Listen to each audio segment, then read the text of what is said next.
Rangers, the 2017 version, a film that divides the fandom as either the best or worst thing to happen to the brand. The film recently turned 9 years old and is getting talked about quite a lot online. So I wanted to take a trip back to March 24th, 2017. Not only to talk about the film, but all of its planned sequels, its collabs, its marketing, its merchandise, Krispy Kreme, and the toys.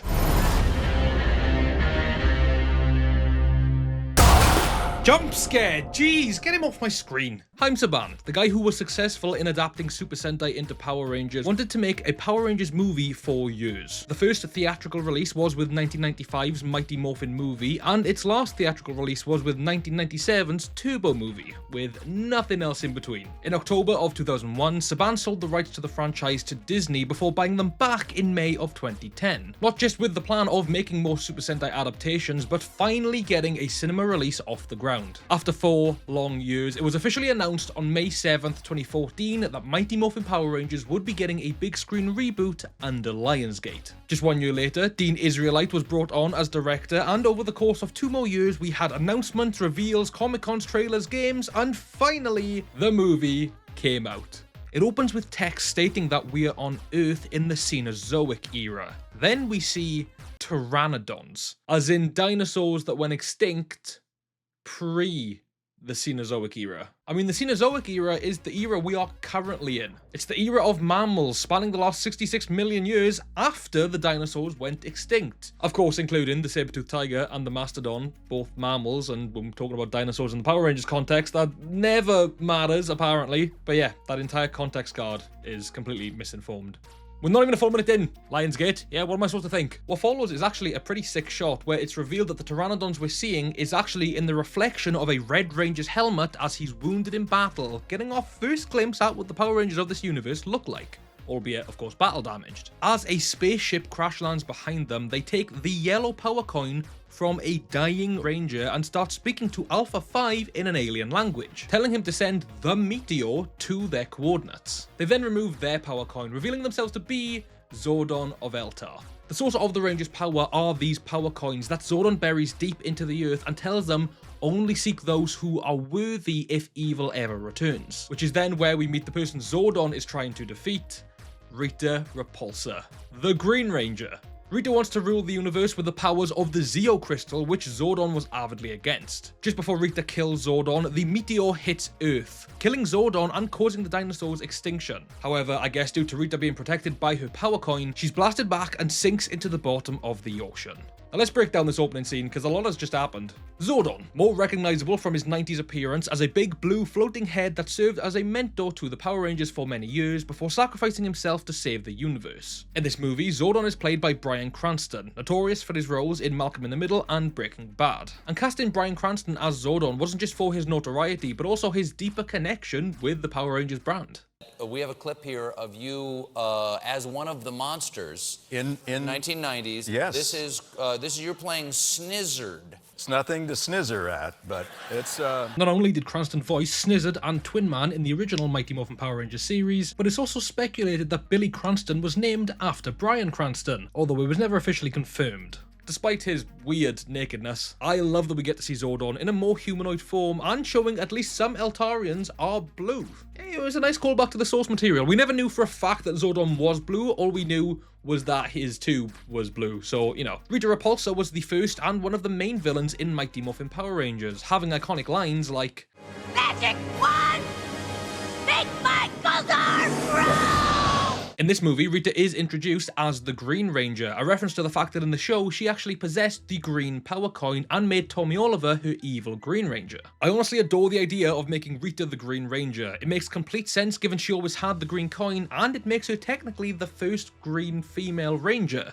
I say technically, of course, because I still fully believe that role goes to Camille. She's played in this film by Elizabeth Banks, someone who, to my knowledge, has no prior connection to Power Rangers, but if I'm being honest, is just as famous, if not even more famous than Bryan Cranston. Now, I imagine most of you would recognize her from something like The Hunger Games, but you gotta realize on this side of the channel, different level of ball knowledge. She is, and forever will be to me, Gail Abernathy McAdam. His staff also partially resembles the one from the show, mainly with this circular shape at the top with a nice slot for her power coin. Speaking of the power coins, they of course get a redesign for this film as well, having a sort of golden outer trim, but then having like raw energy in the center. I understand the redesign and they don't look awful, but like the original ones, plain and simple, you know, if it ain't broke, don't fix it. The Zeo Crystal, however, is an upgrade from the show, going from a small collection of shards to this giant piece of essentially kryptonite. In the original show, the Zeo Crystal is what upgraded the team's powers from Mighty Morphin to Zeo. It was made out to be an insanely powerful artifact within the show, despite its very little mentioning. Even in the show Zeo, the crystal itself is hardly mentioned. I'm going to go in depth on the Ranger's suit designs later on, but for the sake of review purposes, I do really like the battle damage look of Zordon's suit at the start. It makes the red and the cosmic diamond on his chest pop all that much more. As for the Green Ranger suit, it's kind of hard to make out all the details under the lighting. Probably the worst of the 6 in my opinion, and it's kind of disappointing that she doesn't have a gold shield. I also noticed that there is still a slot for her power coin on like her belt buckle, even though she keeps it in her staff. I don't know what that's about. So after the meteor hits, we travel 65 million years into the future, into the first act of the movie. 2 high schoolers are sneaking a real bull into some school locker room. One guy is called Damo, who unknowingly commits a crime of bestiality, and his partner in crime, Jason Lee Scott, played by Dacre Montgomery. Dacre was an established actor before this, don't get me wrong, but I think he really became a household name when this same year he joined the cast of Stranger Things as Billy Hargrove. If there's anybody in the comments being like, I swear I recognize him from somewhere, that's where. There's also this guy who pops up for no more than a second, but apparently goes by the name Hawkeye, which I thought was amusing and I needed to mention it.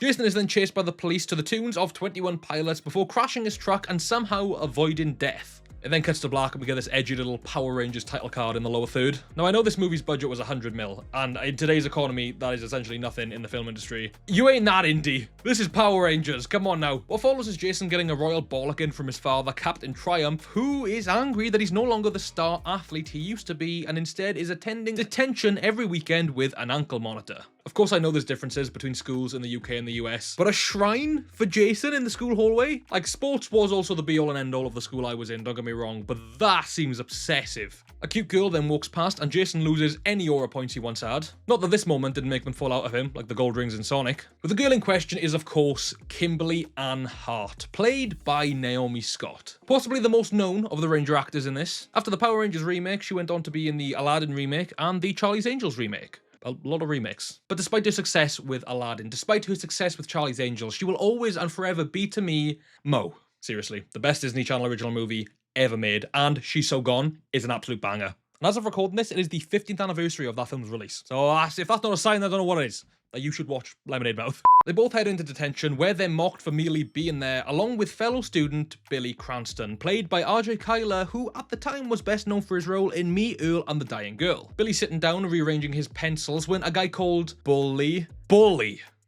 This guy that showed up for 0.5 seconds gets to be called Hawkeye, yet this guy is Bully. Anyway, Big Man Bully starts being a bint to Billy, so Jason steps in and slaps the shit out of him. Did you just slap me? I did.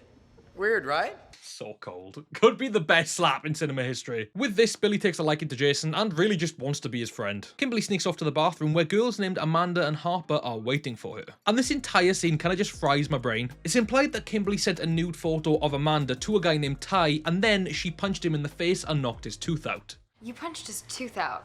They put it back. Having a dentist replace a tooth doesn't make it justified that you did it in the first place. Also, I'm trying really hard to say the word tooth. I'm Welsh, and we say tuth. And I know that's objectively wrong in the grand scheme of things, but that's how the Welsh say it. So I'll leave this note in, but I'm trying. Tooth.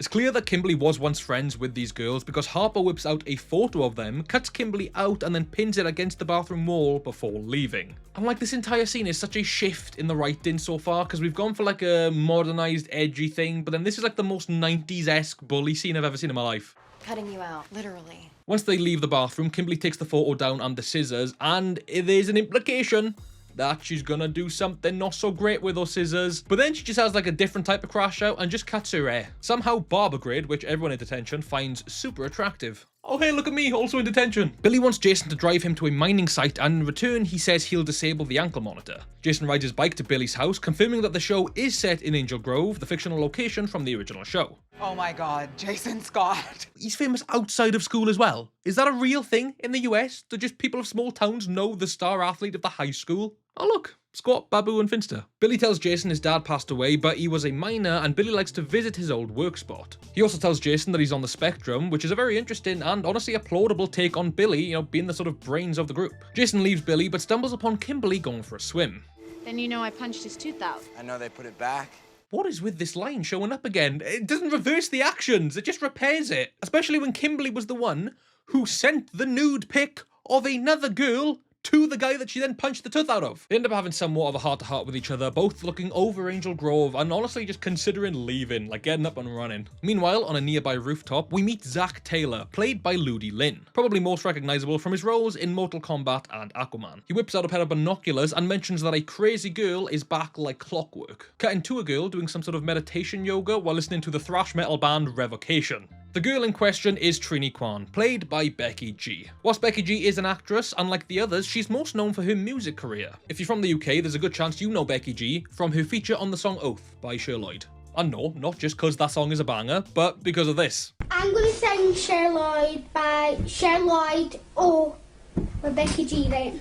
Disgusting! Billy then somehow blows up the side of the quarry, which in theory is the inciting incident that brings everyone together, with Jason and Kimberly racing to his aid, Zach showing up to start a fight over it, and Trini appearing to tell them they shouldn't be here. The quarry begins to collapse more, and somehow Trini survives this, revealing a crystal-like wall containing the power coins. And at this point, the film has already corrected something that I hated from the original show. In MMPR, there was no reason for Rita Repulsa to always attack Angel Grove and for Zordon and Alpha to have a base there. So the inclusion of the opening scene where we see Zordon burying the coins in the area that just so happened to be where they were fighting, and then Angel Grove just so happened to have been built above that, it makes more sense as to why this all happens in Angel Grove rather than random parts of the world. They break the coins out of the wall and take one each. Jason takes red, Zach takes black, Kimberly has pink, Trini has yellow, and Billy has blue. We then get a second chase scene where they jump in Billy's mother's minivan and have to escape the site security, resulting in them getting hit by a train. I mean, we're probably supposed to believe they died. They are the main protagonists of the film, and we did see the power coin start to glow when it happened, so we'll ignore it for now. Jason's dad works on a boat, and they fish up an exceptionally deceased Rita Repulsa. Though when she's out of the water, the green power coin activates and her eyes open. Apparently the powers don't work underwater. I mean, I guess that is accurate to the show's lore. We then cut to Jason, Kimberly and Billy waking up like nothing happened. They still have their coins and are also ripped with super strength. Most exquisitely paid off when Bully tries to break Billy's hand. Hi, Billy. My man, let's go. Also, a dude in the scene calls Bully Koalis. I imagine that's his name. I don't know why he's credited as Bully, but his name's Koalis. Billy Cranston just knocked Koalis out cold. The three meet up in the school cafeteria and realize the power coins have altered their bodies. Meanwhile, a police officer investigates Rita's body when they all return to the mining site where they find Zach and Trini again, resulting in them chasing Trini up the quarry and over a giant canyon. A stone canyon. And conveniently, just after gaining their power coins, this is the first time in the film that we see the Rangers wearing each of their individual colours. In the show, the team wore their colours literally every episode, and yeah, it was a little on the nose. But I'm glad it was referenced here. I can assure you it doesn't happen throughout the rest of the film. Billy falls into the canyon and they all follow, discovering a huge pool of water that makes them glow the colour of their power coin. I'm blue. I'm black. What? I am. No, you're not. Phenomenal line. Now, this isn't a normal pool. It's a freaky pool. It somehow disobeys all laws of gravity, acting as a gateway to another cave underneath it. When the Rangers fall in, they discover an entire spaceship hidden underground. They explore it until Trini is attacked. She's knocked down and pulled in by Alpha 5. This is what Alpha 5 looks like in this rendition. A lot more alien than the original robot we know and love, and insanely is voiced by Bill Hader. You know Bill Hader, the guy that is in like every comedy film ever. Why on earth Bill Hader was cast as Alpha 5? I'll never know. I'll never know. Insane pick. I love him. I love Bill Hader. Alpha 5? Different colors, different kids, different color kids. And he's not even putting a voice on. Alpha 5 just sounds like Bill Hader. You know what I mean? Like, Richard Horvitz Was he not available? Could you not have done a reference and just had the same voice? No? I don't know. But anyway, the Rangers have their power coins. They've discovered the spaceship. They've met Alpha 5. 42 minutes into the film already, but I feel like now we're going to get some Ranger action. Because the team are about to step onto giant LED lights that activate this physical embodiment of the morphing grid. As they do, Zordon's face emerges from one of the walls, with Alpha 5 saying that he died, but Alpha uploaded his essence into the ship, essentially allowing him to exist within this wall form. It's a lot less big blue tube and more that sort of like pin art that you'd get at Christmas. Okay, so no Rangers just yet, but Zordon insists that the morphing grid is never wrong in choosing its Rangers, so these guys must be the Power Rangers. Even though, I don't know, bro, the morphing grid chose Rita, and look where that's ended up. Is the morphing grid always right? He then gives context to that opening scene, saying that him and his team were protecting the Zeo Crystal because the Zeo Crystal is what gives a planet life. Any planet with life on it has a piece of the Zeo Crystal stored in it. Then instead of explaining who Rita Repulsa is, he activates this morphin grid-induced nightmare that shows Rita Repulsa destroying the planet by taking the Zeo Crystal. I don't know about you, I actually really love that the Zeo Crystal is a big part of this story. For something so pivotal in the original show that was meant to be able to control space and time, really didn't get a lot of attention. I like that the Zeo Crystal is to do with like life on Earth and all of that stuff. The team end up leaving, but Jason somewhat feels they found the coins for a reason. He even says he'll be returning the next day at 4 PM with or without them. Just pausing the video to say thank you to the legends that are the channel patrons, and a special thank you to our Super Dino Mode patrons Sarah Jane, Eric Lloyd, Sam James and Joel Higgins. For just £3 per month you can get early access to videos and get your names credited in them. The link to join is in the description below.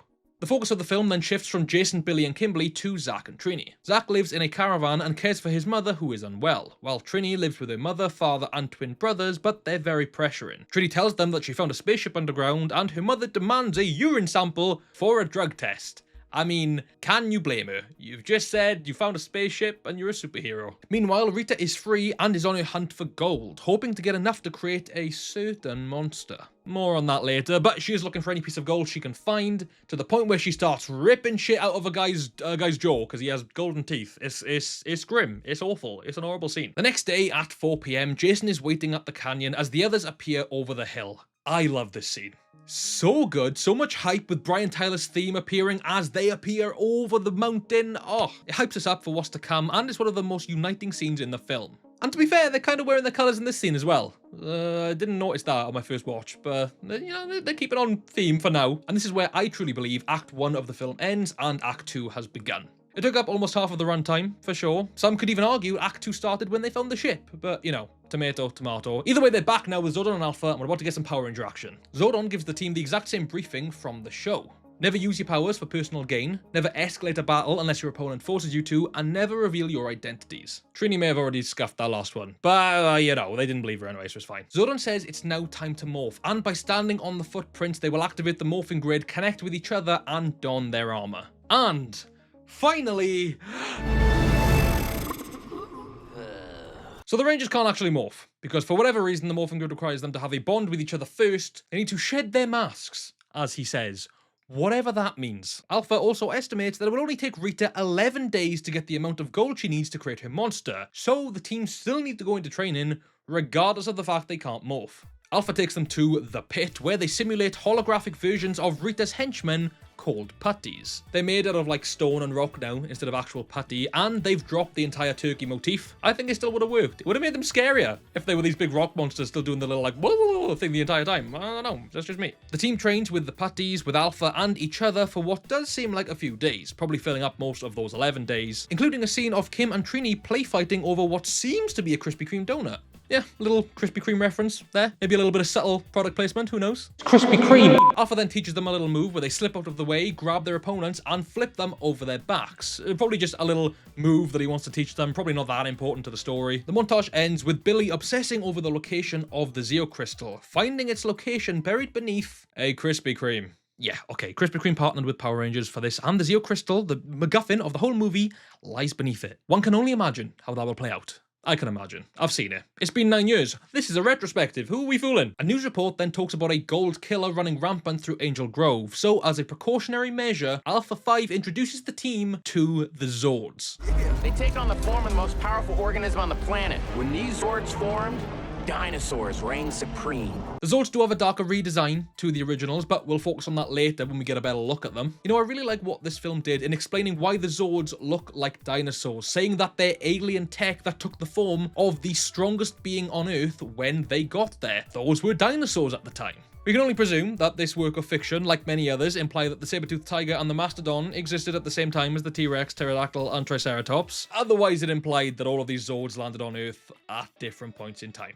And I mean, like, millions of years apart. Zack hijacks his Zord and takes it for a joyride, almost killing a minivan full of nuns. He crashes it back into the pit, which results in him and Jason getting into a real fistfight. Billy's concerned for them both, so tries to break it up, and with some clear compassion for the pair of them, the morphing grid activates Billy's powers, morphing him into the Blue Ranger. Huge achievement for the team, but Billy isn't able to hold the form for very long. Zordon then chimes in from the complete ether and tells them to either all morph again, or essentially get the fuck out. Everyone leaves except Jason, who overhears Zordon and Alpha saying they need the team to bond so that the morphing grid can open, and then Zordon can regain his physical body. I mean, rightfully so. Jason kicks off and says, look, whether you like it or not, we're the ones the morphing grid chose. Your team lost. Your team did a shit job back in the day. Meanwhile, Rita is robbing an entire jewelry store and recreates her gold staff using the gold, including what also seems to be a half set of gold teeth, potentially even with the jaw still connected, actually. Ah, that's awful. She then starts eating gold, melting gold, and being an absolute alien pervert with gold, before then completing her staff and placing the green power coin inside it to regain her power and blows up the entire building. We are safe to assume that there were at least 4 people in that building, a couple looking at rings, the cashier, and a police officer. They're not surviving that. Yeah, rip. Damn. The character of Rita is very weird so far. I love the Green Ranger lore, but the very few moments we've had with her have shown her to be this animalistic, raging creature, when we know at some point she was somewhat sane enough to be a fucking Power Ranger. Maybe 65 million years under the water changes you mentally. Maybe, who knows? Back with the Rangers, they're all sat around a campfire getting to know each other, both making fun of Zordon and opening up about their lives. Zack talks about how he loves his mother, but he's scared one day he'll wake up and she won't. Billy says that he used to go to the mine with his dad before he passed, but since going there with the team, he hasn't missed him as much. He also loves country music, and the reason he was in detention is because he blew up his lunchbox. Kimberly, for whatever reason, asks they skip her, and they do, you know, they're good about it. And Jason says he has no secrets, because everyone in town knows who he is, whether he likes it or not. They know his achievements, and they know his screw-ups. Trini says her family moves around a lot, meaning she's always the new girl. She mentions difficulty blending in with her 2 normal family who don't accept her for who she is, alluding to the fact that they're not understanding of her and a little bit homophobic because of the fact that she's gay. And this may seem to some people just like menial information to pad the runtime and to like fill the characters out a little bit, but it results in Trini asking, like, after all this is done, are we just Power Rangers or are we friends as well? And I will say, you know, the whole teenagers with attitude stuff from MMPR, they weren't like, they were good kids. There was no attitude whatsoever. I like this. It's more diverse. It's just as diverse as the original cast was. But then we're seeing these different traits to the characters. Billy being on the spectrum, Trini being gay, Zack being a carer for his mother. Admittedly, Kimberly and Jason are stereotypical jock guy, pretty girl so far. But, you know, I like what they've tried to do, at least. At least with Billy and Trini. I like that. Immediately after, we get a scene straight out of a horror film where Rita appears above Trini in bed, threatening to kill her and all of the other Rangers. She then activates what seems to be left of the Green Ranger powers to form armor over her body, telling Trini that she will spare her life if in return she finds out where the Zeo crystal is and then joins her afterwards. I mean, this is a great scene. It implies that Rita Repulsa has some sort of omniscient powers to let her know that Trini is the Yellow Ranger, but then, if that is the case, why doesn't she know where the Zeo crystal is? Like, why does she know Trini's the Yellow Ranger? Is maybe the power coins linked to a degree, maybe? I don't know. Surely at that point they'd always know where Rita is though. And if we weren't already, an hour and 15 minutes into the film, with little to no action, we cut away to Kimberly sneaking into Jason's bedroom. She tells him that she thinks she's the reason they can't morph because she hasn't been honest with them. She then shows Jason the nude that she sent of Amanda, and they have a heart-to-heart about how doing a horrible act doesn't make you a horrible person. I think she could have spared Jason the nude, personally. You've done the damage, doesn't mean you just start flashing around willy-nilly. And what's most interesting about this scene is in fact what isn't in the scene, because in the trailers we see this exact scene with Jason and Kimberly kissing. We don't know why they cut it. I imagine it got backlash online of people being like, Kimberly was never with Jason, she was only ever with Tommy, don't be doing that in the film. And then maybe Dean Israelite, the director, went, we'll just cut that bit out. It kind of doesn't make up for anything in the film. Like, there's nothing else throughout the film that implies Jason and Kimberly like each other that way. So cutting it doesn't really do a lot. In fact, the inclusion of it probably would have been weirder, if I'm being honest. Then all of the Rangers get a text from Trini to meet up where she explains what happened with Rita. She tells them the destruction of Angel Grove will begin at dawn, so Jason leaps into his role as the leader, telling the team about Zordon's plan to resurrect himself. And despite his hatred of Angel Grove, his hatred for Zordon at this point, and for the concept of being a Power Ranger, he's like, I don't want to see my town die. So who's with me? Let's go to Rita. Let's kill her. A really pivotal moment for Jason, who still does believe that being a Power Ranger is a load of rubbish, but has enough evidence to suggest it is now their responsibility to do the right thing. They meet with Rita, resulting in a complete arse whooping, leaving them tied to the side of a boat. And obviously at this point, Rita wants one thing and one thing only, which is the location of the Zeo Crystal, and she knows that Billy knows. I don't know why she didn't just go to Billy first. If she knew that Billy knew, why'd you go to Trini first? Well, I feel like you're stalling, Queen. As I said, she knows that Billy knows and begins torturing Zach to get the info from him until... It's a Krispy Kreme. Krispy Kreme.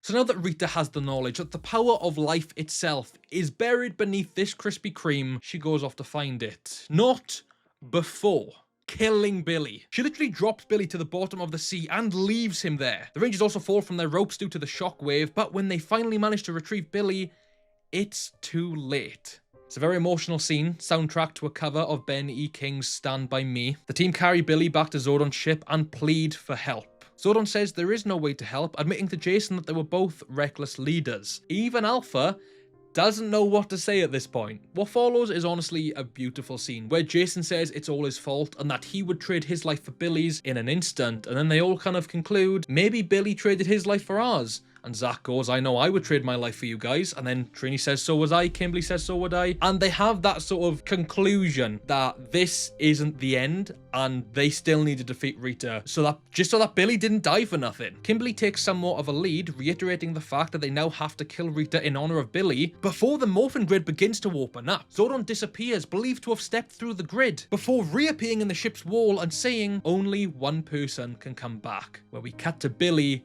coughing up water, having been resurrected. The team have an adorable moment with each other, with Zordon officially handing off leadership and the role as Red Ranger to Jason. One of, if not the best scene in this film. No doubt about it. Billy's sacrifice meant the team could fully come to terms with the relationship they had with each other and how important friendship is, which then allowed for Zordon's sacrifice, completing his arc for the film in realizing the power coins in fact did seek those who were worthy, and the morphin grid is truly never wrong.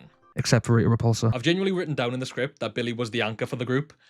That feels in poor taste now that I think about it. Genuinely though, we'll fully break down these characters later, but Billy has had the biggest role this entire time. First of all, being the reason they found the coins, then being the most determined to be a hero, then being the first to morph, then finding the Zeo Crystal, before ultimately being the reason why the team connects to the grid. Which, speaking of, I think, finally... It's morphin' time.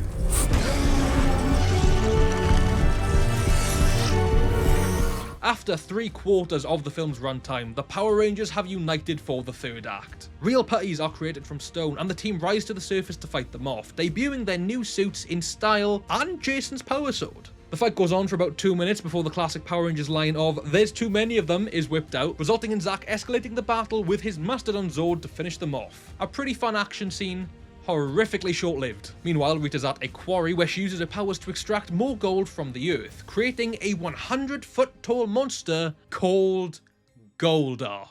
Goldar is no longer a humanoid griffin with gold armor, he is just a sludgy kaiju of gold. Perhaps the biggest downgrade in cinema history. And he doesn't even speak. Kerrigan Mahan, his voice was the best part about Goldar, realistically. It was iconic. The team celebrate their win against the putties, but Billy alerts them all to Goldar heading toward Angel Grove. Their visors and mouthguard disintegrate. I don't know what sort of practical advantage this has for them inside the universe. I'd like to think they can see pretty clearly when the visors are on. However, from a production standpoint, I can see why they want to do it, because you want to show the pretty faces of the pretty actors that you spent a pretty little penny on. You actually want to see them in the film. I get it. This was actually a concept that existed in the original 1995 movie, where they wanted to remove the visors and mouthpieces from the helmets permanently so we could actually see the actors. An idea that I'm really glad they scrapped. And whilst it works a little more in this scenario, the helmets are half the fun of a suit, you know? And yes, don't worry, I have many opinions on these suits, but There's a section later. There's a section coming up later. With Rita headed towards Angel Grove, the team rush to their Zords. Some sort of biomechanical seatbelt system locks them in, and 2 alien tech controllers hover towards their hands. And for the first time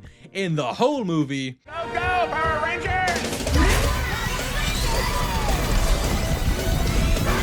that is badass. I remember the hype in the cinema when they played that. That is not just a new theme that they've created for this film. That is the same theme song from the 1995 movie. It's the Mighty Morphin theme in its orchestral cinematic glory. Ah, Billy accidentally pilots his Zord backwards, which is supposed to be a haha, silly Billy moment, but I'm more impressed by the fact the rest of them are piloting them forward. Of course, the explanation in MMPR was always that they found it to be second nature, implying that the power coins or the morphing grid itself projects the knowledge into them on how to pilot these Zords. I mean, especially with these suits, I mean, they seem to have the morphing grid actually running through them the entire time, so it makes a bit more sense.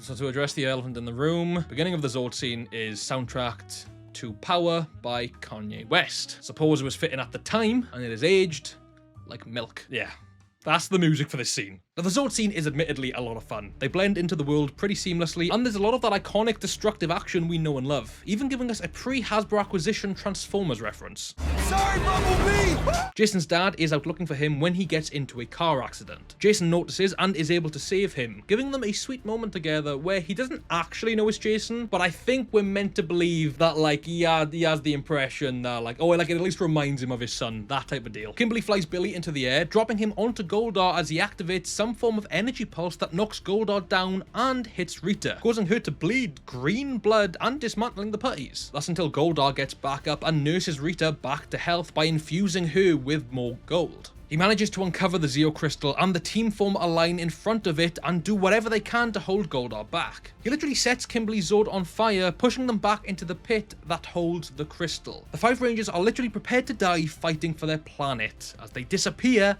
into the fiery pit. But of course, anyone who's watched an episode of Power Rangers knows that before the Zords are out of action, they can combine. And as they're pushed into the pit, the Zords start shifting, and through the fire and flames, the Megazord is formed. Rita screams out how, perhaps implying that during her time as a Ranger, the Zords never actually did that. I'm a big fan of the theory that, in fact, the Zords never did that before. As we know, the Zords took the form of the strongest being on the planet at the time, which were dinosaurs. But when they were about to die, the strongest being on the planet at that point in time was Goldar. So for the first time, they joined together, they shifted, they morphed with each other in a way to create the Megazord, to match Goldar to make sure they could fight the strongest being on the planet. Whether that's confirmed at all, whether that's a theory that, you know, people have as well, I don't know. It does look awful. Either way, again, a section in the video is coming up on that. It looks ass, but, you know, the theory is still cool. Rita then goes inside of Goldar. The film never really explains why. My guess is that she sort of piloted him at that point, or maybe it's just for protection. There's a gag where the Megazord falls over because they don't know how to control it, but they instantly get the hang of it and begin boxing with Goldar. And designs aside, they truly nail the depiction of, like, scale of the pair, using lots of low angle shots to really ground the action. Though I'll never understand the obsession these films have with crash zooms, especially when there weren't any pre-Giant, and then all of a sudden you have big fighting robots and there's crash zooms just everywhere, like punch-ins. Goldar generates a gold sword, but the team use their training from the pit to do the old slip, grab, flip maneuver. Foreshadowing at its finest. They then use the pterodactyl wings as swords to finish off Goldar for good. Rita slimes out of him, absolutely fuming, yelling about how others will come. Jason tells her to hand in her coin and staff and to come with them so that Zordon can figure out what to do with her. She then jumps at them, resulting in another full circle foreshadowing moment as the Megazord slaps her into outer space. Did you just slap her? I did. Weird, right? As the movie theme plays, civilians come out of hiding, staring up at this giant alien machine. And amongst the crowd are 2 very familiar faces. My heart, honestly. Jason David Frank and Amy Jo Johnson, what a cute little cameo. Billy makes the Megazord do a little jiggle before we cut to Jason returning the power sword back to the ship. Not saying goodbye to Zordon and Alpha, but instead see you later. Looking at older shots, the sword was definitely always there in that little, like, docking station, but the film never brought attention to it at all, other than this, like, one scene with Jason, like, jumping over the putty and using it in that fight. According to IGN, originally there was a King Arthur-style plot where only they who should be worthy could use the sword, something that was inevitably cut. The team catch up with their families now that the day is saved before returning to detention, including Trini and Zack. You hear Zordon's voice saying their names will go down in Ranger history, implying there have been many Ranger teams before them. Kimberly creates a little lightning bolt logo that the team toss around the room, officially branding themselves as the Power Rangers. And that was the 2017 Power Rangers reboot movie. This is truly a weird movie. I've always been a huge defender of it because I thoroughly enjoyed it when I watched it on opening weekend. I thoroughly enjoyed my first rewatch of it, and I thoroughly enjoyed it when I rewatched it for the sake of this video. But sometimes you do have to play devil's advocate and ask yourself, why? Because fundamentally, it's not a very good Power Rangers movie per se. The term that I've seen pinned to this movie quite frequently within the last couple of years is Surf Dracula. It's a term that was coined in 2021 when Twitter user Topher Florence tweeted the following. Back in the day, if you did a TV show called Surf Dracula, you'd see that fool surfing every week in new adventures. But in the streaming era, the entire first season got to be a long-ass flashback to how he got the surfboard until you finally get to see him surf for 5 minutes in the finale. And that is literally what happens in this movie. The entire film is 2 hours and 4 minutes long, and that includes the end credits and the opening titles and everything like that, and they morph at the 1 hour 30 mark. Sure, we got the opening sequence with Zordon and Rita, plus the quick scene with Billy at exactly the halfway mark, 1 hour 2 minutes, but the actual Power Rangers, especially the Black and Pink Ranger, were only seen at the 3rd act mark. During Kimberly and Trini's donut fight in the Krispy Kreme, they were actually meant to gain some like sort of half armor on their arms due to like their bond growing, hence why they both immediately hide their arms under the table. Zach also has a deleted scene where he sits on a lamppost and watches what seems to be one of Rita's attacks in the distance, falling off but morphing on his way down. Jason, unless they did shoot a scene that they never released in any of the BTS or deleted scene sections, he never got that. He never morphed until the exact point in the film where he did morph. For all intents and purposes, this film was structured like a Power Rangers pilot episode. The team get together, learn of the bad guy, get their suits, fight the bad guy, get into their Zords, form the Megazords, epilogue. Except it is usually within a 22-minute episode and there's more action. I do really enjoy the time we spend with these characters, getting to learn who they are, getting to bond with them as they bond with each other. I just can't help but feel like this would have been better as a series, perhaps. And I don't just mean like what Power Rangers has always done with adapting Sentai. I mean, give us like 40-minute episodes at a time, get rid of the bonding to morph aspect. Have them morph in episode 1, have them fight alongside each other throughout all the episodes, but in between those fights, have them learn to trust each other and to be friends with each other and to bond with each other in that way. Maybe that's then how they can form the Zords down the line or something like that. I don't really know how that would work. I personally think the time we spent getting to know them was perfect. By the time they morph, we really do feel like we know these characters, but as a result, you don't get as much morphed action. I mean, if it was a series, undoubtedly the Megazord would still be the Surf Dracula of it all, but at least you'd see the Power Rangers in action. I mean, let's hope the Disney Plus show figures a way around that. A lot of people compare this movie to The Breakfast Club with the way in which they depict each character and their relationships with each other, especially the detention aspect. And listen, I have no complaints with that. The Breakfast Club is like my favorite film of all time. I have it tattooed on my arm, and the day this film released was March 24th, 2017, and the day that The Breakfast Club were in detention was March 24th, 1984. Exactly 33 years prior to this film's release. This channel is not far off from 50,000 subscribers, and our friend 3DGL Printing has sent us this, saying, open when you reach 50,000 subscribers. I haven't opened it, I refuse to open it until we hit it, but every single day, curiosity is getting the better of me, and I need to see what is inside this. My guesses are, it's another one of these, which is a lovely custom play buttons that he's also sent us as gifts before, but I want to know. So if you fancy helping me out, if you would like to know what is in this as well, drop a subscribe. Let's talk about the characters. We'll start with the Rangers least prominent to most prominent, because yeah, despite this being a film about all 5 of the Rangers, the writers definitely had some favourites. Zach is the Ranger I feel we spent the least amount of time with. On the outside, he's written as the ragtag goofy guy with little to no fears, but as we learn throughout the film, he actually has a big heart, especially when thinking about his unwell mother. Having Zach living in a caravan or trailer park is something I wish we explored a little more, as we only ever saw him inside the caravan when he was there. I believed Zach to be some form of second in command in the original show, and that kind of shows up in this rendition, but mainly in the form of both Jason and Zach having that alpha male complex with each other during the fight scene. His comedic timing was great throughout the film, which complemented his carefree nature. I just wish we had more time to spend with this version of him. He's also not a dancer, which, you know, not the biggest problem, I guess, but that was always a really fun element to Zach's character in the original show. Trini's up next, having a little more involvement than Zach, but still not as much as the others. I love the no-nonsense side to her, but you can also see that she's someone who keeps her walls up so she doesn't get hurt. There's a recurring gag in the film that everyone thinks her name is Dee Dee, even having Rita Repulsa call her it, though it seemed to be a little bit more of a rage bait. By the end of the movie though, Billy's mother calls her Dee Dee, but Billy corrects her immediately, proving that after many years she's finally found somewhere that she fits fits in. Trini was also the first to pave the pathway for Power Rangers being gay. Whilst it wasn't really delved into beyond one line, in my opinion, Trini walked so Fern and Izzy could fly. I'm pretty sure that this rendition of Trini is also the first ever openly gay superhero in cinema, and that is pretty cool. I also love Trini's style throughout this entire film. At number 3 we have Kimberly, who in my opinion was part of the big 3 of this movie, which were Kim, Billy and Jason. Kimberly was probably my least favourite Ranger in this movie, I can't lie. It is nothing on Naomi Scott. I think she did a fantastic job, but out of everyone's backstory and character arcs, I feel hers were just bad. She doesn't have any discernible personality traits outside of being the popular girl gone rogue. The whole sharing of the nude pic was such a weird story for her, along with punching that guy's tooth out. Like, at no point do I feel like she was a nice person to be around, you know? Even after she confessed to Jason and the team carried Billy to the ship, Kim stood out the least amongst everybody who made claims that they'd trade their lives for each other.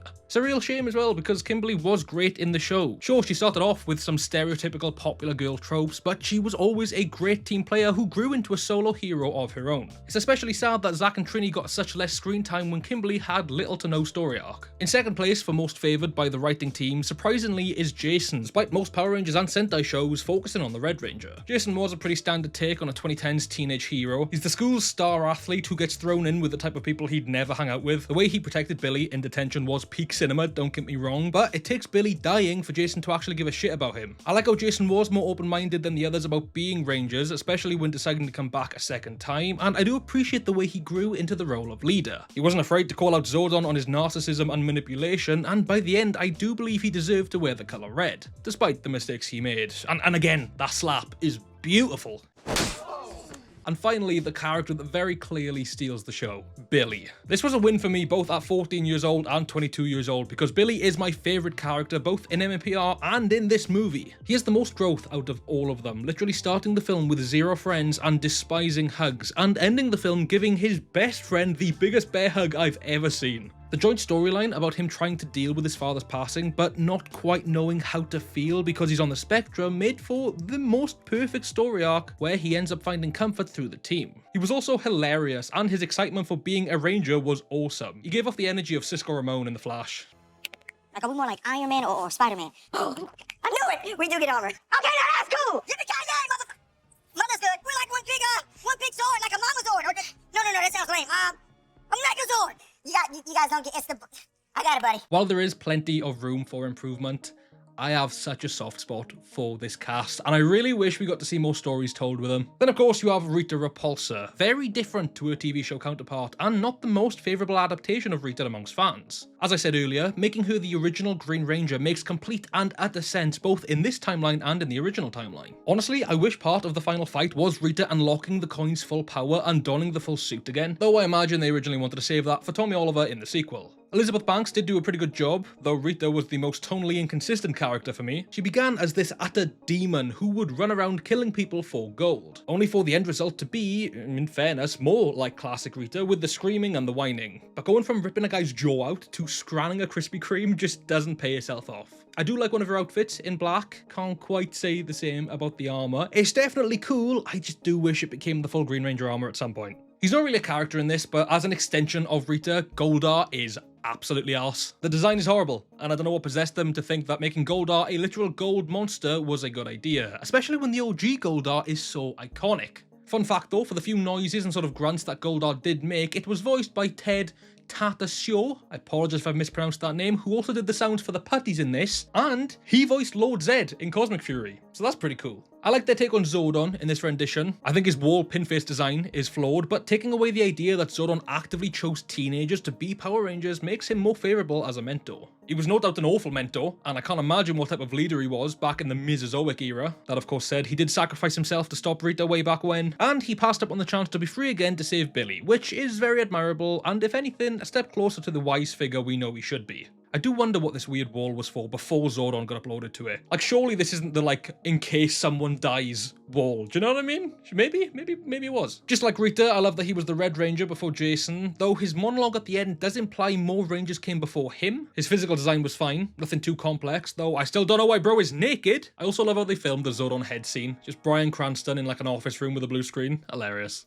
Hilarious. And whilst we're chatting about Zordon, I want to briefly mention the Yellow Ranger from his team. Nothing was ever confirmed, but there were many theories that this alien was actually an equation from Mighty Morphin Alien Rangers. They don't look exactly alike, but the shape of her head head kind of looks similar, especially when seeing some of the purple and orange colouring bits in these BTS photos. Also, something I didn't know, the woman who works in the jewellery store that Rita Repulsa robs is the same person who played the alien. That's a cool bit of double casting. Alpha 5 is perhaps the most bizarre adaptation in the movie. I actually really don't mind his design. The blinking light eyes at the side of his head are great for expression, and he seems to have some sort of morphing grid energy surging through him, especially in the centre of his head. Obviously, we don't know if he was built on Miranoi in this universe or if Zordon built him, but his ability to stretch his arms out and hold his own against the Rangers is a fun take on our automaton. Which technically he isn't even a fully sentient multifunctional automaton in this, and instead he's a... Now formic locate persona android. I still can't quite get around his voice. That is just Bill Hader. Though fair play to him for getting involved in the motion capture, although he doesn't seem that into the film in any of the interviews. Guy, his face is in the wall. That guy's cool, Zordon.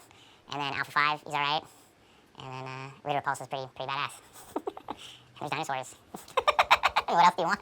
Aye, aye, aye. There's not much to say about them, but Amanda, Harper, and Bully, like, they were fine, but these three, instead of Bulk and Skull, are we for real? And what about Ernie? These characters were loved just as much as the Rangers, and they were completely shafted in this movie. Alright, we've waited long enough, let's finally talk about these suits. Our first look at them was in May of 2016 with this image. Not the most flattering image, just them sort of standing on apple boxes, but it gave us a clear look at the overall suit designs, and they really didn't change by the time the film was released. I don't mind them. They're far from great. Definitely adopting a more Marvel Cinematic Universe vibe. The only thing it really kept from the original suit designs were the lips on the helmets, a diamond on the chest, and their coins on their belt line. If we were to start with the helmets, red, blue, and yellow are the only ones I favour. I just think pink and black's visors go too high. I don't like KREME blue for the same reason. I don't know why, but then people point out that SPD blue is the same, but I don't mind that one as much. I think it's cool that their faces can be shown without taking the whole helmet off, but again, I'm unsure what purpose it serves in the universe. The lips also look to be the most out of place feature, given these are supposed to be more alien-esque. The bodysuits aren't horrible, but lack anything really interesting. I like that the diamond on their chest has some sort of morphing grid energy in it, something that you can see runs through the suit as well. I actually also really like the layering of the armor. I can't imagine anyone truly expected them to go full spandex route, but there is this skin-tight textured material you see through the suit that definitely pays homage to the spandex. Though I do think like the metal-looking plating is a huge downer for the suits, just making them look that little bit more like an Iron Man sort of industrial suit. Their backs also weird me out a little, I'm not gonna lie to you. I'm unsure why, but it makes their spine just look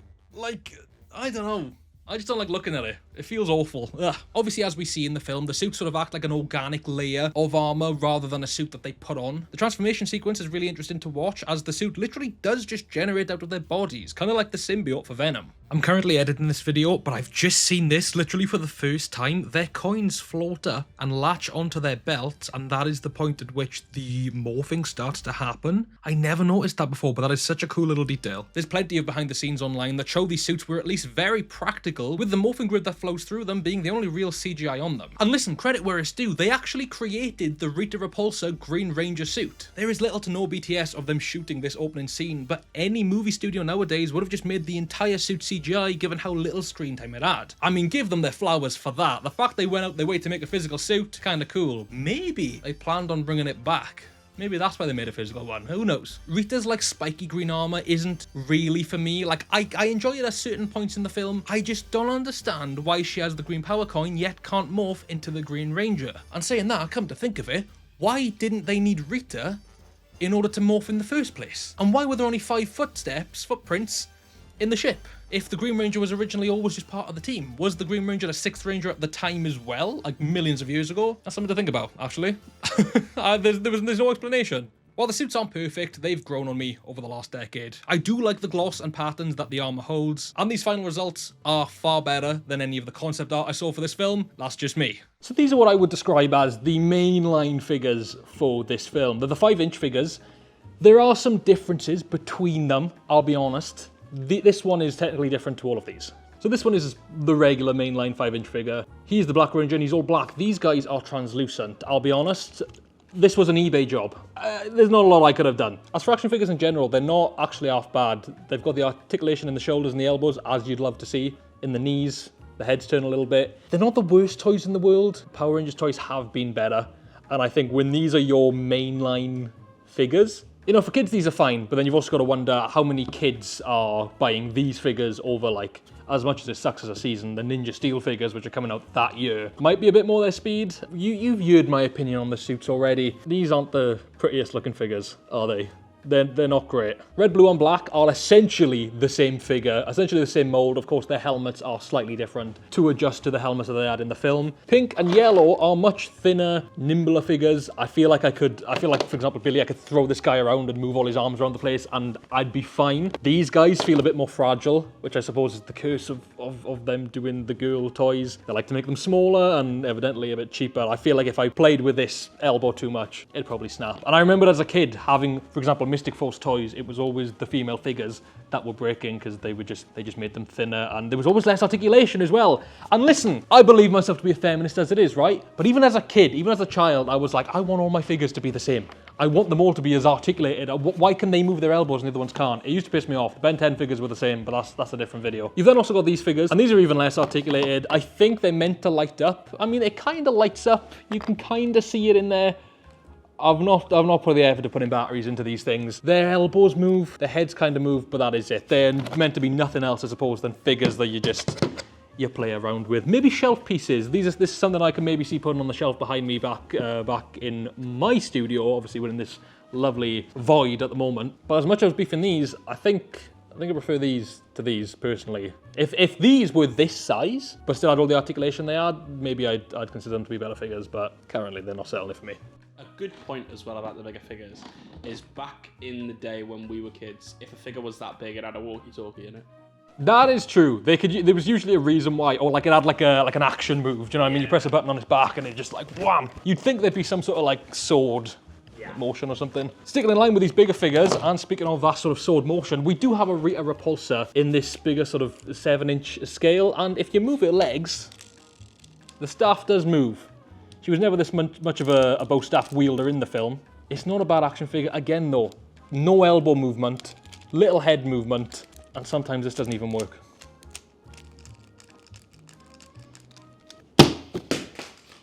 What's the point? But going back to the smaller line of figures, we do have a Rita Repulsa, which is the same size. It shows you all the ones you can collect. I've got all of them, as of right now. There's a little thing that says there's 2 more hidden ones you can get. One looks to be a patty, and I'd imagine the other was meant to be the Green Ranger, Rita's version. I did think, to be fair, that because I have this in the box, it'd be nice to just preserve. It'd be nice to just keep, and I don't know, maybe sell on later if they gain any value later. However, this is a toy review section of the video, so, you know, we just gotta rip that thing up. Do you know what I mean? Get it out there. We've got to review this Rita, see if she has better articulation than these guys and see if she feels better than they do, right? You know what? I've actually gained some confidence. It's definitely the same build. You can see the mold was used, but these elbows feel a lot stronger, you know. You've watched this video up until now. You've seen my opinions on the Rita design. As an action figure, this is actually quite cool. I would have quite liked to have this as a kid. I was 13 or 14 when the film came out anyway, so to say I would have liked it as a kid is a bit unjust. Like, I wouldn't have been playing with these at the time. There's also, of course, his staff, which is actually... It's fine. It's got the green coin in the top of it. It is what it is. I'd say out of all of these, to be fair, the Rita one is probably one of the coolest. They've even done the effort of doing the gold like design on her face. There was weapons with these little guys. I believe with the actual non-translucent figures, you had like a fully painted one of these. And there's some like weird action punch maneuvers. They never did this shit in the film. Do you know what I mean? Can't remember the last time Kimberly lit her hands on fire. Personally. But hey, who am I? Maybe I've missed some stuff. I'm not New Rockstars. I'm just a guy from Wales trying to make a living talking about... I'm trying to make a living right now. I do feel like sometimes this studio's cost a lot of money. I don't know whether this video will even pay it off. Fingers crossed. And finally, from this smaller 5-inch line, we have Goldar and Alpha 5. Now, I actually really like the Alpha 5 figure. It's not the most designed, you know, this grey could have been a darker grey, maybe even a silver. As far as Alpha 5 goes, this is an alright figure. We don't really get Alpha 5 figures in general. We have Funko Pops, every now and again we'll see a figure somewhere. I don't even think the Lightning Collection did it. This is not about Alpha 5, I don't mind it. Goldar is a ball of slop, always has been, always will be. This figure is just as bad, and just to put it into perspective, somewhat the same build as these guys. Bro's knees don't even move.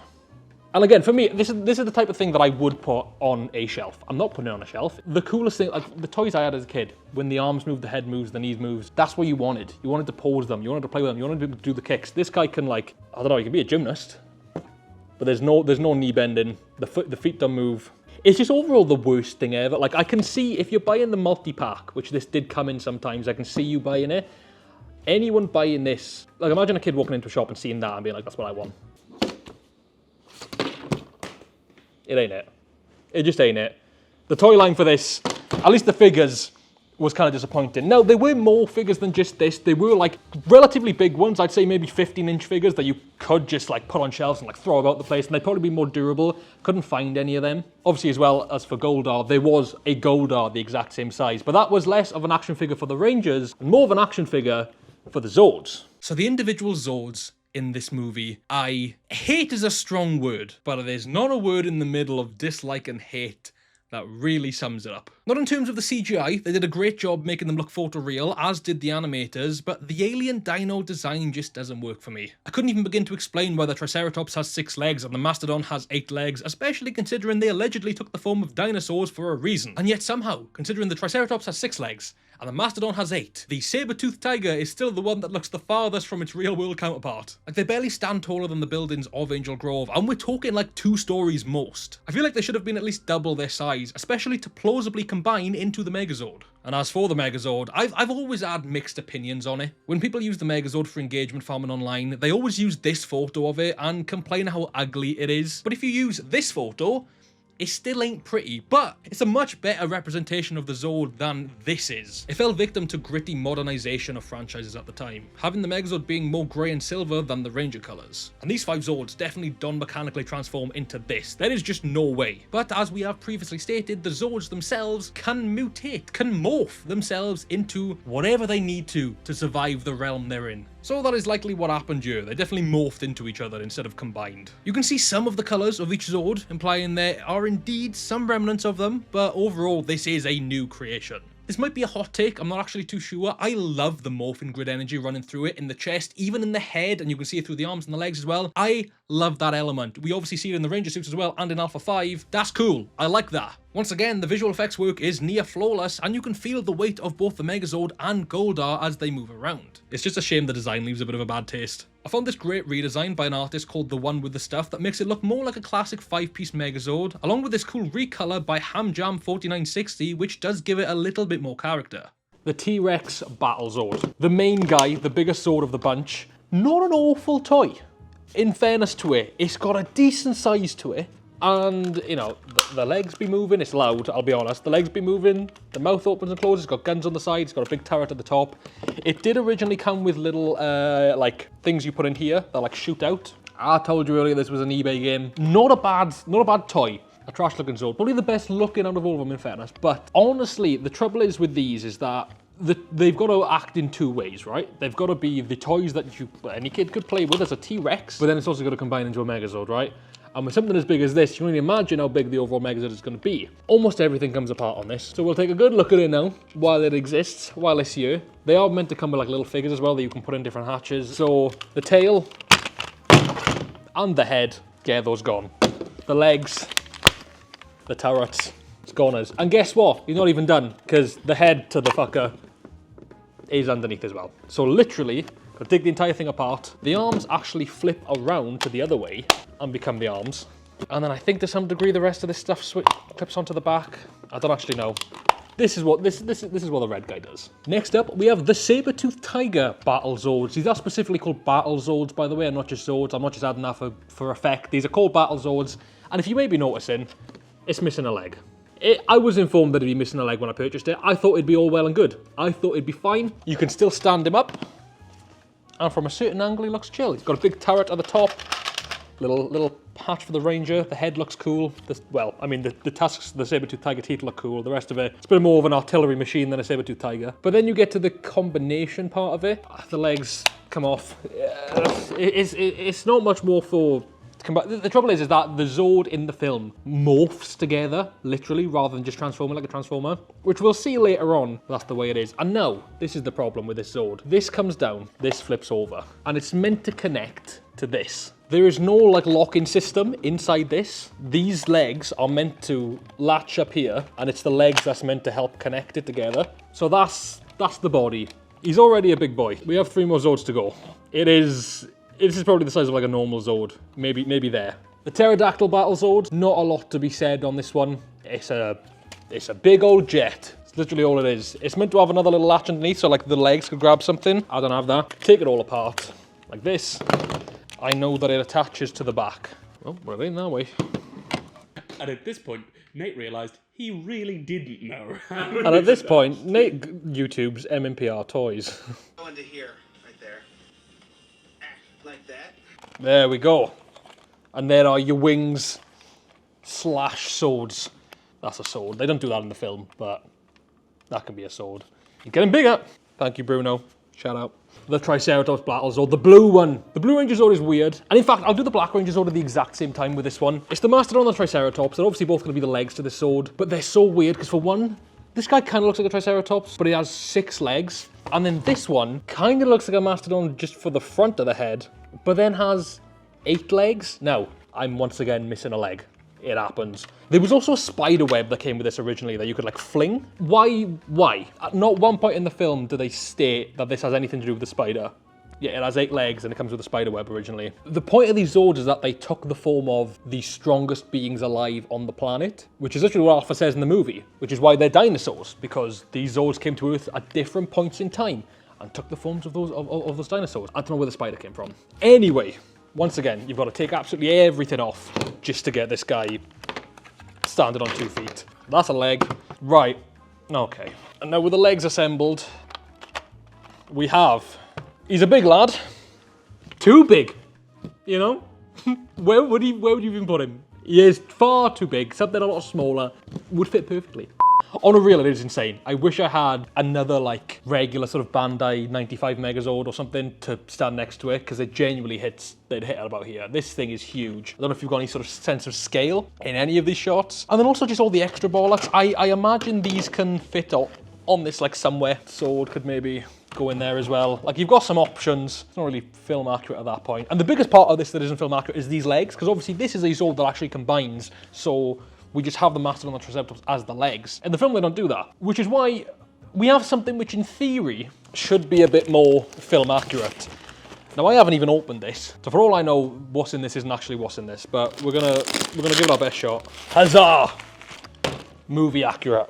Stands a lot sturdier as well. So this is what the Zord actually looks like in the film. As you can see, it's a lot smaller than this guy, but then also a little bit different. The feet mainly, as you can see, these separate dinos, as well as they are, to be fair, accurate to what they look like in the film when they're in their Battlezord form, they do morph into this instead of combine into this, even if you can even call that a combination, because we had to take the stuff off to do it. This is my first time actually seeing this. It's quite cool. This is mainly a display piece. You can add, like, you can put figures into it and stuff like that, but it is mainly for display. I don't know what the idea was, because Power Rangers has always been a show where, especially coming from Sentai, the suits and the Zords were made for the toys. They didn't make the toys afterwards, they had the toys in mind when making them. Clearly this wasn't the case with this film, because this thing exists, and then this thing exists, and they had to compromise heavily with this thing. So it's like, I don't know what the idea was. Either way, this does look better than that. Which one do you prefer? Genuinely, the bigger one. Yeah. Because I think everyone's issue with Goldar is he's just a big, winged gold thing, and I think this one is just a big silver. Do you know what I was going to say as well? I don't like how clunky this looks, but I do like how there's more like red up here, more yellow there, more of the colours represented. Yeah, it's just way more colourful. Yeah. Each of these, like these panels do open up as well for more Ranger figures to sit in. And this is the one that giant Goldar is meant to come with. There's no leg articulation at all. The arms are literally the only thing you can move about. Also, there's no pink on those wings. That is true. In fairness, I would, as a kid, I think I'd like this more. Definitely. I mean, maybe even this is too big, but this could fit on a shelf, I feel. This thing is insane. Like, that is huge. But a cool toy for kids, which again, as a kid, I would have loved that. So I'm surprised by how well this stands, to be fair. I'm probably going to regret doing this, but like, yeah, to be fair, it's not bad for the size it is. And then this is just very rigid feet. It's very purple. They clearly put no effort into the bottoms of these feet. They also, I think they also did do like a 5-inch figure as well. I couldn't find that anywhere. It was hard to find these, in fairness. I like the more colourful Zord, but then I also just think this is... The helmet's better on. Incredible. Good. And now we land on the Morphers, which is potentially one of the more controversial things of all the toy lines, specifically because the Morphers didn't really exist. This is a lovely little box version that I managed to get for a tenner on eBay, which I'm well happy about. That's just a subtle little flex. This is actually the same Morpher that I bought in 2016, 2017 when it came out. So this has been with me for about 9 years. We'll talk about the coins first, because the coins were actually in the film. The coins are kind of what they were in the film. You've got the gold outline with the sort of, the resin, I suppose, with the colour on the inside. Obviously, these are just translucent colours with the dinosaurs' faces in them. I don't actually know if in the film, I don't believe the dinosaurs were in them. So I guess this is a cool little addition to them. They are much smaller than in the film, which I get. These are the toy versions. What is cool is that you can do with these what they do in the film, whereas they get their phone flashlights out and they shine them through, and it does technically work. I mean, it's gonna work because it's transparent, but it's cool that they've still got that sort of effect that you see in the film. I'd say these are more so the size of the power coins that were in the actual show and the toys that came with them. I kind of wish I brought one of my other show morphers, just because I thought that would have been a cool comparison. Hello, you are joining me live from editing this video. I thought I'd do a little comparison now. The coins are kind of the same size. This is the Blue Ranger coin, and then this is the, obviously the Ninja Falcon coin from the Legacy Morpher. They're more or less the exact same size. The difference obviously being this has more of a 3D, I mean they're both 3D, but this is a bit more oval shaped. As for Morpher comparisons, this one is a little bigger. I mean quite a lot bigger. You could use some like sticky tack to put the coin in the Morpher, and it, you know, it doesn't look that bad. It's not the most awful thing I've ever seen. Yeah, like it kind of, it fits decently, but obviously it's a lot less appealing of a power coin. You can't quite put these coins in this Morpher. But, I mean, I guess it would hold if you tried, if you put it on an angle, maybe. Yeah, that'd kind of work. I gotta say, that is kind of growing on me. It's not the best looking thing. Maybe if you put like an LED light in the back of this to shine through. That's it in the gold Morpher, in the Tommy version. Kind of adds with the gold light a bit. And then that's it in the all-white version from the Mighty Morphin movie. Admittedly, it looks the best in the first version, I'll be honest. Plain and simple, the original ones were. I think I saw the aesthetic they went with of just like the raw power inside these discs. But I feel like, I don't know, there's something about the original coins that was so much better. However, they never made a green coin, not to my knowledge. Obviously that was in Rita's staff the entire time, and then Tommy Oliver never happened, so, you know, it is what it is. But they go inside this Morpher, and forgive how dusty it is, like I said, I wanted it to be authentic. This is the one I've had for about 9 years. The Morpher kind of exists. You can see this design on their belt buckles on their suits. You can see it, so I can see why this is the Morpher, but they never used this in the film. They just had their coins in their pockets or like on them, but then they were all like their little footprint pads in the morphing grid bubble. So they never really used a Morpher. I always assumed, because in the film they had to be connected with each other to actually morph, I always thought it'd been cool if Billy afterwards was like, hey yo, look, I respect the fact we have to connect with each other, but like, if evil attacks and we're having an argument, I think you'd like us to be ready to fight. So maybe then they made a Morpher or something that could activate the coins. I don't know. Maybe that's where this would have come into play. I don't really know. This is essentially more of a belt buckle. It does have a little strap on the back, so like you could put it sort of on a belt buckle, I suppose. I don't even know if it'll fit on mine. It fits. Show off a nice little belt buckle, and then I don't even know if the power will still work on this. There is a switch. Get a coin. I've got Kimberly's one here. Pop it in. You can hear the batteries trying to work. It's not really doing its best job. It does light up. There are lights and sounds. Maybe this one would work. This is also, I mean, this is also 9 years old in theory, so whatever training batteries in that's probably dead anyway. But that's the effect. You put on your belt, you move this thing. It's meant to light up. It spins, and the little thing closes around the case. And it's the exact same for literally every single one. You get a yellow one. That's all it does. Not as cool as the original ones, which of course were a belt buckle, so I like the fact that this can attach to your belt. But then you pull out the handle, did the full thing. I also always had theories as a kid that they would have made these morphers, and then they would be like, oh, okay, sick. And then somebody would have put the coin in, and they would be going, okay, it's morphing time. And then just pure energy would burst out of it, and they'd be like, that's kind of blinding. We can't really be like using these if it's gonna fucking blind us before battle. So then they were like, well, what if we hold them out in front of us and cover them up so we don't get hit in the face? And that could have maybe been the reason that they did the whole like handout thing. I can't see that ever have happened in the film. They didn't even give us a proper morphing time. Whether we would have ever got a full one of these from that film, I highly doubt. I'm not a fan of this Morpher. The coins aren't bad. I think the original plain but simple, if it ain't broke, don't fix it, you know what I mean? I prefer the original coins, but the coins really aren't the worst part of the set. This is just a big grey blob. Do you know what I mean? It just is. It looks kind of better. To be fair, there's a stand-in like coin on this, which I imagine is for the Try Me feature. There's the back of the box. Shows you everything you can do with it. I just don't know what the vibe was. Why was this a toy? It looks like a rock. Doesn't do a lot either, so you know. Ayo. Out of curiosity, Oh, this is also too big. Yeah, I mean, point proven. If this one is too big, then the other one has no hope. The other one is twice the size of this, as you've seen. It could go on top, but does it serve any purpose? If I put a year, can you see it in frame? Yeah, that's how big it is. You can see it if I stand it on my desk.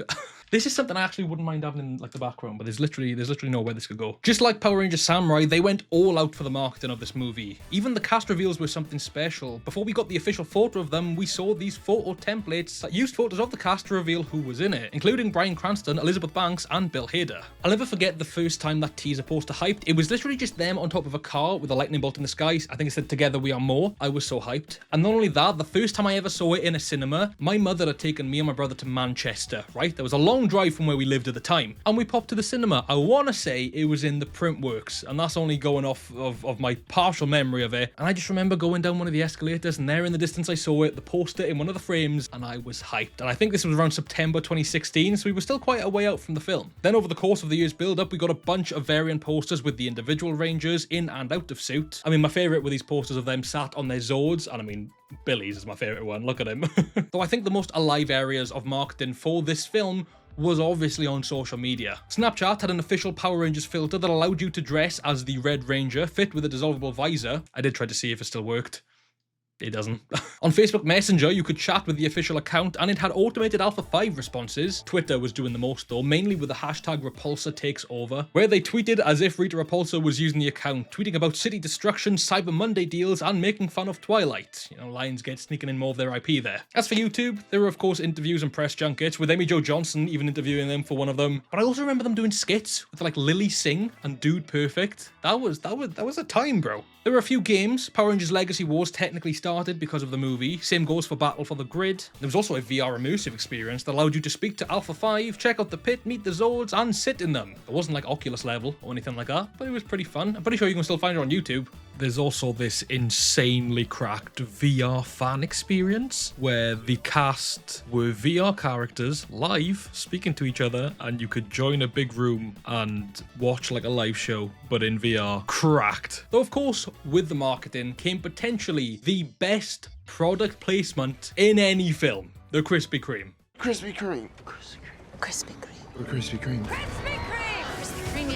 Krispy Kreme was the main product placement deal for the movie, and it did not go unnoticed. So many people clown on it, and for a lot of people, it's one of the most memorable parts of the film. It's very tongue-in-cheek, for sure, but it makes complete sense that something as random as Krispy Kreme was built on top of the Zeo Crystal. Considering no one knew what it was in the slightest, why would it make sense that like a monument was built on it, or statue, or something of like, you know, importance? Like, it wouldn't. It might be the funniest branding corporation in the history of cinema, and left us in the real world with some pretty tasty donuts. Cream-filled chocolate glazed donuts with multicolored lightning bolts on top and some form of crystallized sugar effect. Gorgeous. Though I don't eat Krispy Kreme donuts that often, on the 9th anniversary of the film, I did so happen to be in the city that has my nearest Krispy Kreme shop. So I had to get a pistachio donut in honor of the Green Ranger. Hey yo, I don't know how true those rumors are, but the last time I checked, the source of life was under this. I ain't taking any chances. The one downside to this collaboration was that some of these shots were just straight up commercials, mainly this one where Billy finds the location of the Zeo Crystal for the first time, but then this shot of Rita Repulsa pausing everything in battle just to scran a Krispy Kreme as Goldar digs his hand in. He was probably after that glazed donut as well. But you know, they have to make money somehow. The red carpet premiere for this movie was also something very special. It was the first time in over 2 decades that the original cast attended the same event. Austin St. John, Walter E. Jones, David Yost, Amy Jo Johnson, and of course the late Jason David Frank. Japan also had a big opening night for it, embracing Power Rangers as Super Sentai's baby cousin, getting a big theatrical release. Even having special appearances from Yuta Mochizuki and Tamuki Kitsu, both of which being Red Rangers in Super Sentai. Yuta played Geki in Zyuranger, the series that was adapted into Mighty Morphin, and Tamuki played Lucky in the season that had just started airing that year, Kyuranger. Absolute cinema. Speaking of the premiere, Jason David Frank actually vlogged the event and got kicked out just before the film ended because he wanted to get the audience's reaction of his cameo in the film. I mean, it's diabolical behaviour on behalf of the event security, but also maybe don't be filming at the world premiere, do you know what I mean? And then of course, speaking of their cameo, what a wholesome scene. I imagine had there been more movies, there'd have been more opportunities for the other cast members to cameo, but I honestly couldn't think of a better duo to cameo in the movie than JDF and Amy Jo. JDF was once again on it with his vlogs and filmed some behind the scenes. They filmed in Vancouver, Canada, which is where most of the film was shot, and I believe Amy Jo even lived there at the time, if not in Toronto. Their entire scene was shot in a studio on a blue screen, around about the time they were doing reshoots for the pit training montage, given both RJ and Dacre's outfits for that day. I think, Jason, you get the idea, and there's this amazing thing right there. I think you slowly sort of take out your phone and go to take a picture. Just like Jason. The cameo occurred during a very wholesome scene of the movie, but originally the pair appeared much earlier during Kimberly and Trini's Krispy Kreme scene. After they had drawn attention to themselves fighting over a donut, a deleted scene shows the camera cutting away to JDF and Amy Jo sat at another table glancing over at them. This time, seeing the return of JDF's classic ponytail from the original show. I definitely prefer the second cameo that they went with in the film, I can't lie, but it seems when they filmed the first one, they got to meet the cast and explore the set, which that looked great. It's rare with the big blockbusters these days that you get like these physical sets. So the fact this spaceship existed and JDF and Amy Jo got to visit, I love it. And while somewhat on the topic of JDF, but more so Tommy, this film wouldn't be complete if I didn't talk about the mid-credit scene. The scene opens with a detention supervisor claiming they have a new student called Tommy Oliver. He calls out the name several times without response as we zoom into an abandoned desk. On the back of the chair there's a green jacket with what is believed to be a dragon on it, a snapped pencil, and a book titled Better Choices. This is all before we cut to the hallway where Billy has once again blown up his lunchbox from within his locker. This was pretty much confirmation that the sequel was going to set up Tommy Oliver and would likely adapt the Green with Evil storyline. Perhaps even naming the film Power Rangers Green with Evil. We never got an official casting for Tommy, nor did anyone on the cast or crew know who it could have been. There was even speculation at the time that Tommy Oliver could have been gender swapped in this universe, given Rita was once the Green Ranger as well. I was like, yeah, Tommy should be a girl, man. I mentioned this to Dean. I'm sure a lot of people thought of it because, you know, girls are awesome and they're coming up.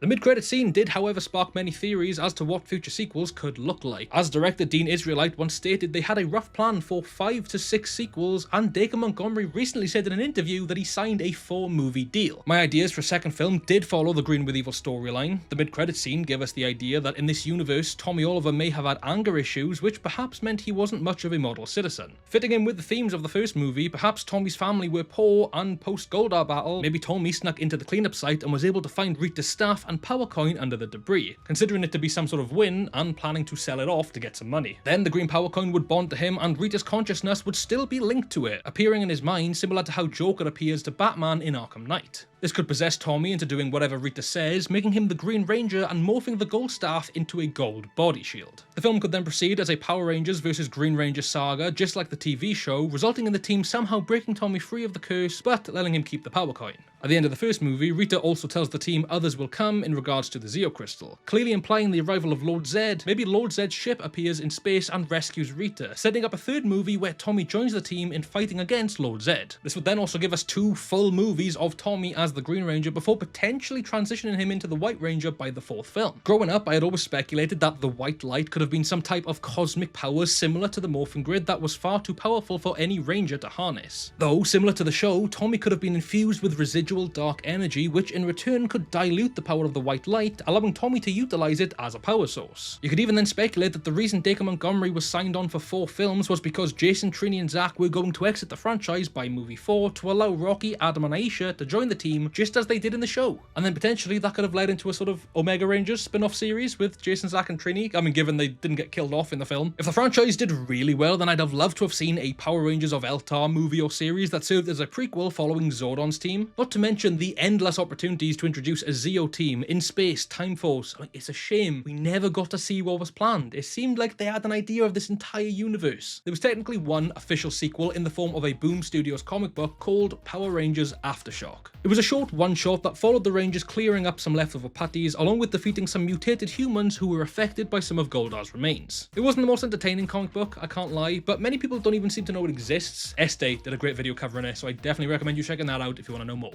I was so excited for this film back in the day. I even filmed a little vlog of me and all my friends on opening weekend going to see the film, all in Power Rangers t-shirts. I think I myself had like a Red Ranger jacket. But of course we got no sequels, because ultimately the movie flopped. Just due to its earnings. It was made for $100 million, which was likely doubled when you factor in the marketing, which is why a $140 million return hardly broke even. I have, however, met many people who said, I didn't see the film in cinema because I wasn't really interested in Power Rangers, but then it was on Netflix or it was on like a network TV channel when it had its network premiere, and they said they watched it and actually really enjoyed it. Despite everyone agreeing that it is a case of Surf Dracula, it seems that the coming of age aspect was appreciated more by the general viewer who didn't specifically watch for the typical Power Rangers action. There is one more thing which I didn't really know where to fit into this video necessarily. I kind of was going to do it in the suit section, and I just thought I'll leave it till the end. And that is another thing that came as a part of just the release of these toys and these props even. And that is this. Once again, not opened it. Could not even be the thing in there, but it's roughly the same shape, so I'm going to trust it. So this is Jason's sword from the movie. Obviously, it's got no batteries in it, doesn't make any sounds. It's a bit toned down. In the film, it's just this big long sword that even has like an actual sword feature to it, but then all this like pulsing energy forms over it. It's a bit bigger, it's a bit cooler in the film, but this is the sword. And what comes with the sword, which doesn't actually come with the sword, but came with this order of the sword, is a cute little mask. Now, the reason I thought it was cool to talk about this as well is not for the feature of this being a mask, but they did actually make a helmet, which I couldn't get my hands on, and if I could, it probably would have been bare expensive as it is, which was like a full-on helmet. It was part of the Legacy collection at the time, because the Lightning collection didn't exist at this point, but it's essentially the same thing. It came with a stand, and it was a big helmet you could actually wear on your head. However, if you want to be the Red Ranger, we got you covered. Ladies and gentlemen, the Red Ranger from the movie. I've seen some worse cosplays out there. It's a bit tragic, isn't it? It's not. That's how it fits him. That's how it's fitting in my hand. It's almost as if these were made for kids. You know what I mean? The sword, obviously these masks. These masks, you also got every single color of Ranger. Even though only Jason wielded this, these also came in every color. In fact, nice little surprise, I also actually have the blue version. See how it's blue? And I also have the pink version, the yellow version, and then somewhere, I don't actually have the black version, but I do have this grey version, the red sword. I want to see you wear this. Would you like to make a cameo? Sure. Come on. Hello, film form. Oh, brother. This is, do you know what? This, awful. I expected better from this.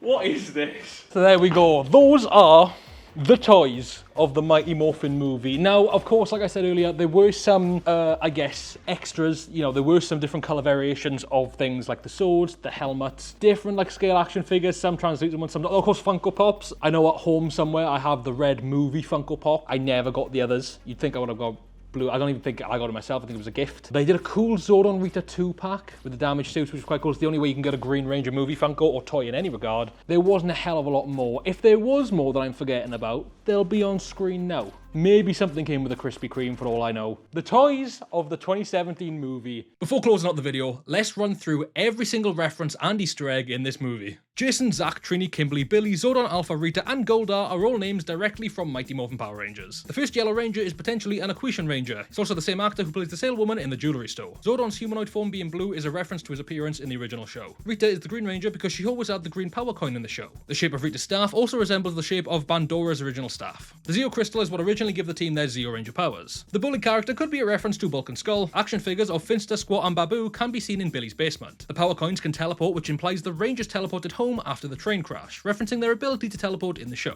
The team's enhanced abilities could also be referencing Disney-era Power Rangers, at which every Ranger tends to have some abilities when they're not morphed. The Morphin Grid is a reference to the cosmic force that grants all the Rangers their powers. Zordon's 3 rules of being a Power Rangers are identical to the ones in the show. In detention, Kimberly writes, "We should start a band" on a piece of paper, which could be a reference to Lemonade Mouth when Naomi Scott's character started a band in detention. Billy's investigation board shows someone called Fred Dubois, which could be referencing Audrey Dubois, the Yellow Ranger in the original pilot. In the third act, Trini's shirt has 1973 written on it, which is the birth year of the late Twee Trang, the original Yellow Ranger. Zordon sacrificing himself for Billy could be a reference to Zordon's sacrifice during In Space. The line "It's Morphin Time" comes from the show, first being spoken by Zordon, which references the show's title, Mighty Morphin Power Rangers. Goldar is a reference to Rita's original right-hand man in the show. The red sword is a reference to the power sword that Jason wielded in Mighty Morphin. "There's too many of them" is a classic line often heard during putty battles. Rita says, "Make my monster grow," a frequent line whenever Rita creates kaijus. The Rangers' ability to open their visors is inspired by Power Rangers Ninja Storm. Billy's line "Yippee-ki-yay, motherfuckers" is a reference to Bruce Willis in Die Hard. Alpha yells "Go-Go Power Rangers" in reference to the theme song, immediately followed by the theme song from the 1995 Mighty Morphin Power Rangers the movie. The first shot of the Zords running alongside each other matches one of the original shots from the TV show. Jason throwing a yellow car and yelling "Sorry Bumblebee" is a reference to Bumblebee from Transformers. Jason's dad says the street name's Marana Bay from Lightspeed Rescue and Reefside from Dino Thunder. There's also a street sign that reads Ocean Bluff, which is from Jungle Fury, Amber Beach from Dino Charge, and Silver Hills from Time Force. Rita yelling that others will come is a reference to future threats such as Lord Zed, Master Vile, the Machine Empire, and so forth. When in space, lining her up against the moon could also be a reference to her moon palace. Trini's siblings not knowing the Yellow Ranger's gender is a reference to MMPR gender-swapping boy in Ranger to Trini in Power Rangers. This shot of Jason David Frank and Amy Jo Johnson shows them wearing green and pink, a reference to the fact they were the original Pink and Green Rangers. The missing kid in detention is Tommy Oliver, who would become the Green Ranger. The alleged dragon logo on his jacket is a reference to the fact he piloted the Dragon Zord.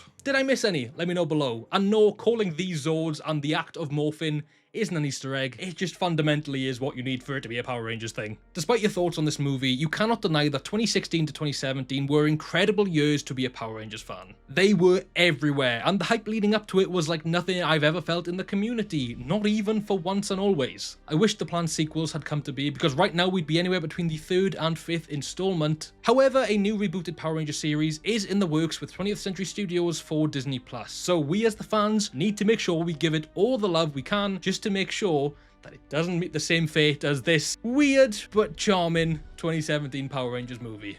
Oh, and I know it's technically called Saban's Power Rangers, but fuck that for a laugh. Thanks so much for watching. I hope you enjoyed this deep dive into the 2017 Power Rangers movie. Of course, I am a big defender of it, but I'd like to think I was somewhat biased, and of course, give me your opinions on the film down below. If you made it this far in the video, thank you so much. Comment the words Krispy Kreme down below so I know who made it to the end and who didn't.